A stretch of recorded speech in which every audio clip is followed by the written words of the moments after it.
Welcome back to Mechanical Engineering Made Simple. In this video, we'll explore the complex reality that engineers face when moving from digital models to physical components. CAD models often assume perfect geometry and infinite stiffness. However, real-world physics involves friction, heat, and variance. Engineering is the discipline of bridging this gap between the ideal and the messy reality. Why do perfect CAD models sometimes fail in manufacturing? On the factory floor, tool wear and thermal expansion mean that nominal dimensions are often just a starting point. We must account for these variations in the real world. When components are assembled, individual variances stack up. We don't just add the worst-case extremes together. Instead, we design for the statistical reality of these tolerances to ensure assembly success. A common engineering misconception is that torque alone keeps a joint secure. In reality, it is the tension created in the fastener that maintains a secure connection. Relying only on thread friction often leads to failure under vibration. Think of a properly tightened bolt as a stretched spring. It stays secure because the stored elastic energy within the bolt constantly counters the compression of the clamped materials.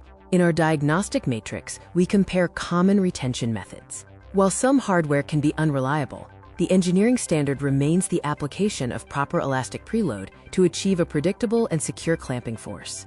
Why do parts fail when the load is below their yield strength? Static math often overlooks the passage of time. Under cyclic loading, microscopic imperfections can become stress concentrators, leading to fatigue failure. The SN curve helps us visualize the lifespan of different metals. Some materials, like steel, have an infinite life threshold, while others, like aluminum, suffer from continuous degradation. This is why material selection is critical for safety-sensitive applications. Mechanical systems are fundamentally leaky.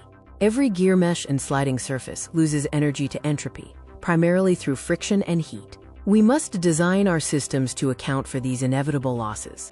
Managing thermal flow is essential for system longevity. The steeper the temperature gradient, the more aggressively heat will try to escape. Properly managing these heat paths determines if your design runs efficiently or fails under thermal stress. From tolerance drift and elastic yield to material fatigue and thermal entropy, these principles all point to one core lesson. Engineering is the deliberate management of physical imperfection. Master the critical details to ensure your designs succeed in the real world. If you found this video insightful, please leave a comment to let me know which topics you'd like to explore next.